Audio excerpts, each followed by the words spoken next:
yan.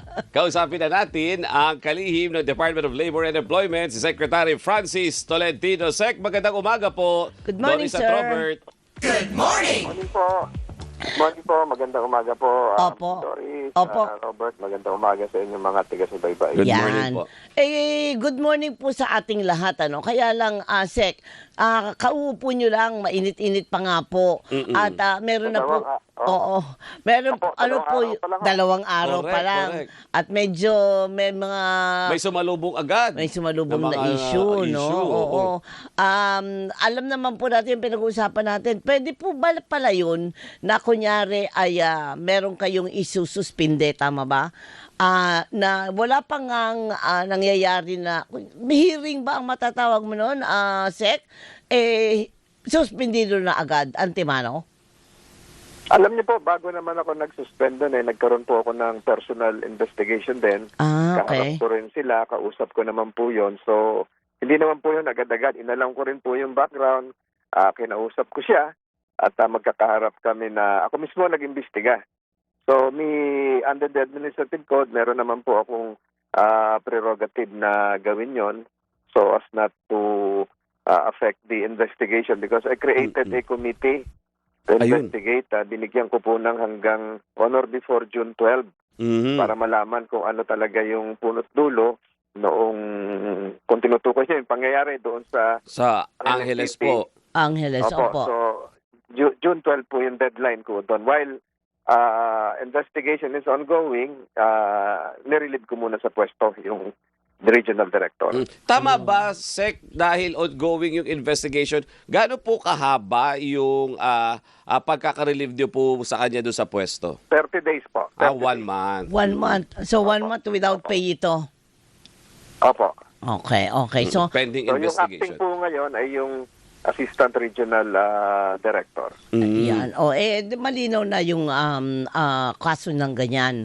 Kasi marami ho nagpuna hindi masyado maganda ang dating sa kanila. Pero pwede naman palang gawin talaga. Opo. Opo. Siguro hindi nila alam na nagkaroon din Na may ako prior. ng personal investigation. Correct. Oo, yung personal investigation. Ang secretary mismo ang gumawa. So, ganyan.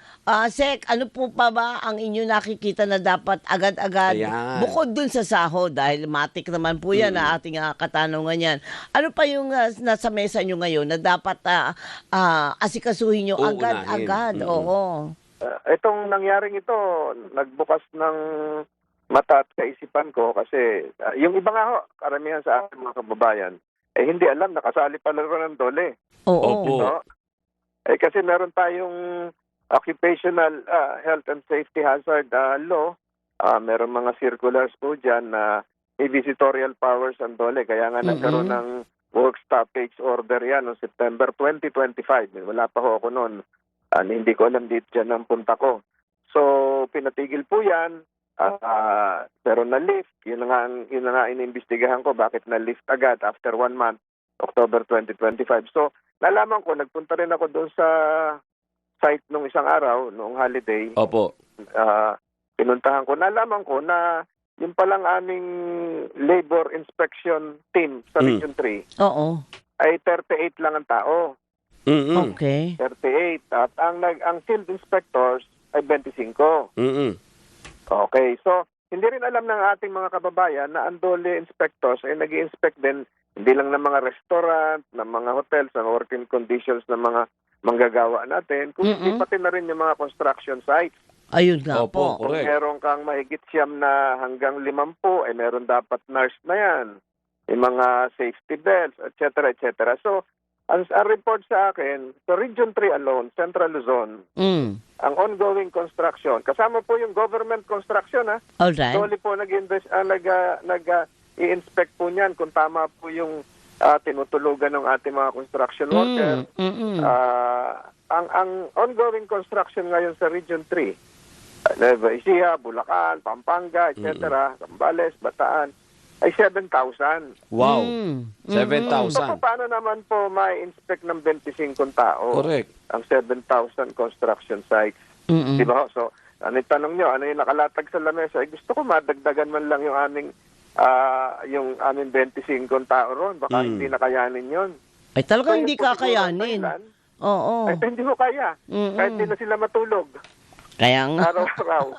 So, yun po yung mga nagbukas sa kaisipan ko sa loob ng 2 araw na panunungkulan ko na talagang limitado yung kakayahan. Pinag-uusapan lang natin, Region 3, baka dito sa NCR, kaliwat kanan din ang construction dito. Ganun din siguro sa Region 7, sa Cebu. So, yun po yung mga kakulangan natin. So, marami pa ho. Oo. Napakarami pa ho na usapin para maiangat ang dignidad ng manggagawa at mabigyan sila sa sapat na proteksyon. Opo. Sec, bilang bago kalihim, syempre, ang gusto malaman ng taong bayan, yung pananaw nyo. Of course, nung naging senator si Secretary, dumaan din naman sa kamay niya itong mga issue na ito. Correct. Yung national legislated na sweldo, Luzon to Mindanao, iisa lang ang sweldo, wala nang mga regional rate. Sa ngayon po, Sec, ano ang nakikita nyo dito na possibility? Pwede po ba talaga ito? Ako po ay susunod lang sa, alam nyo, bilang bahagi ng executive branch, taga-implement lang kami ng pinapasang batas. Iba naman nung Senate Majority Leader ako. Member lahat ako ng committee. Alam ko yung iba yung perspective doon bilang isang mambabatas. Ngayon, bilang implementer ng batas at bilang isang abogado, tatalima lang po tayo sa batas. So, gustuhin ko man na ganito yung gawin, ganito. Hindi ko naman kayang gawin yung batas ngayon. Oo. Dahil ako pagpatupad ng batas. So, ako po ay Senate Majority Leader. Marami po tayong sinulong para sa kapakanan ng ating mga manggagawa. Ako po siguro yung nauna noong di sa pagbubuhat ng sariling bangko. Nung kasagsagan ng COVID, ako po yung nag-file ng bill para po protektahan yung ating gig economy workers. Totoo yun. Ito po yung nagdi-deliver ito. Ang dami kong kasabay ngayon na nakamotor na nagdi-deliver. Pag umorder noon si Ma'am Doris ng pagkain, hating gabi. Totoo. O pasang kape, kahit bumabagyo, umuulan, dinadala sa bahay ni Ma'am Doris yun. So yung mga ganun po, kailangan maprotektahan. Nung ako po yung mambabatas, ako po yung nag-file noon. Hindi lang natulong yun kasi yung salitang gig, hindi ka agad maunawaan yun eh. Pero yun yung bumuhay po sa ating ekonomiya ng panahon ng pandemya. Hanggang ngayon po. Hanggang ngayon po. Tama naman. Tumawag kayo, magdi-deliver ng pagkain. Pero yan po, kinakagat ng aso pa yung iba dyan. Nauna, naarawan. Ang dami. Isang babae o yun po, patuloy ko pong isusulong yun. Okay. Kahit sa executive branch ako, so, saka sa anumang pamamaraan na maiangat yung kanilang kabuhayan. Alright. Teka lang, Sek, huwag ka muna umalis. Meron lang kaming mabilisan na flash report. Partner, banat. DZMM Radyo Patrol Flash Report. Alerto sa brownout. Alerto sa brownout. Ito po ay para sa mga taga-Visayas. Ang NGCP Advisory, nasa red alert po ang Visayas mamayang 6 p.m. to 7 p.m. Ibig sabihin, partner, brownout ng kasunod dyan dahil kulang yung supply na Kulang kuryente. na, hindi lang manipis. Oo, hindi lang manipis. 3 p.m. to 6 p.m. yung yellow alert, 7 to 10 din. Ang dahilan po niya, number 1, ang availability ng Visayas Large Coal Plant, TVI-1, TVI-2, PEDC-3 at KSPC2 at yung high system demand forecast. Sa mga taga-Visayas, red alert po ang inyong status pagdating sa kuryente, 6 p.m. to 7 p.m. Maghanda na po kayo at wala naman po kayo talaga magagawa sa sitwasyon na ganyan. Lalo pat kaliwat kanan ng mga planta ang bumibigay. Kaya, pero inaayos naman kaagad-agad ng NGCP. Magdasal po tayo dahil mahirap po na magkaroon ng brownout ngayon. Kasi partner, pag red alert, matik, walang kuryente. Wala nang enough supply. Ayun, Ibig walang sabihin, enough supply. So, magbabrownout talaga. Oo. Kung makakatulong tayo, magtipid pa rin po tayo. Ayan. DZMM Radyo Patrol Flash Report. Alerto sa brownout. Alerto sa brownout. Ayan, balikan po natin si Secretary Francis Tol. Di ba naalala ko pa, correct. Tolentino. Ang toll. Tol. Sek, andyan ka pa?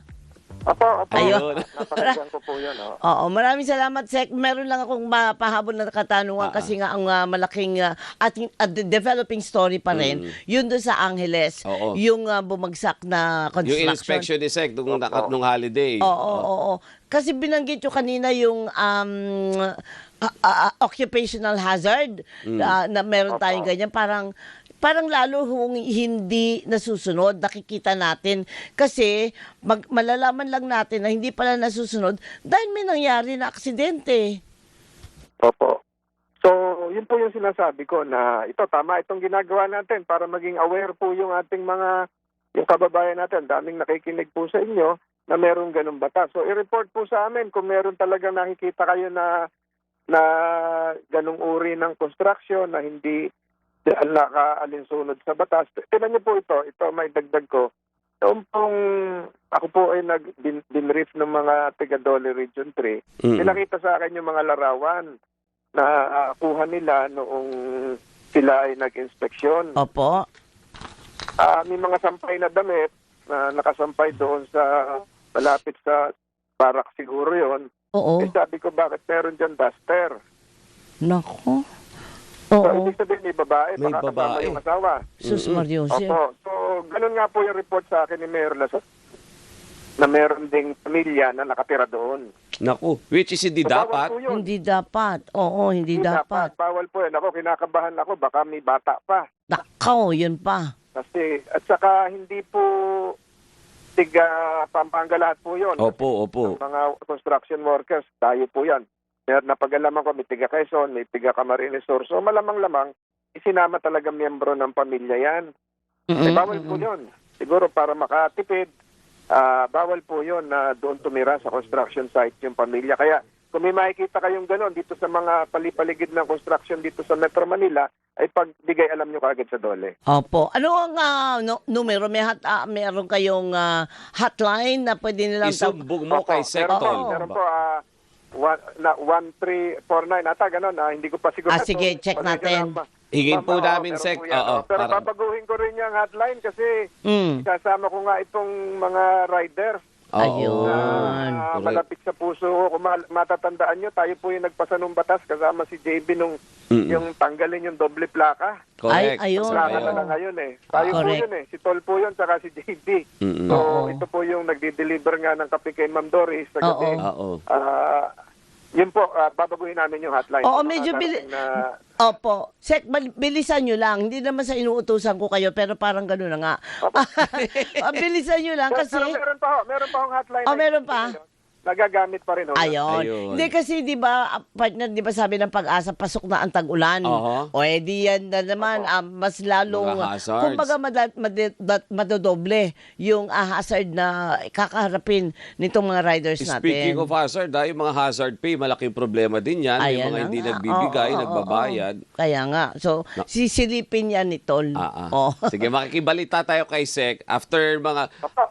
Tawag-tawagan nyo lang po ako. Nandito lang po ako. Opo, Ayan, opo. very good. Talagang matagal ko ng kaibigan po yan. Panahon pa ho nung MMDA po ako. Nakakasama ko na. Pati ikaw, Robert. Opo. Easy lang, easy lang. Sa MMDA Oo, easy lang kasi Sec, nabubuking ang edaran ko hindi ba? Hindi naman po. Buti ko na nga masabi kanina, hindi Ma'am Dol. Ma'am Dol. Ay, nako. Sige, Sec, basta kamustahan tayo palagi. Thank you very much, Sec. Mabuhay po kayo. Maraming salamat po sa inyo. Salamat Mag-iingat po, po. mabuhay. Si Secretary Francis Tolentino ng Department of Labor and Employment o DOLE. Definitely maraming changes, maraming pagbabago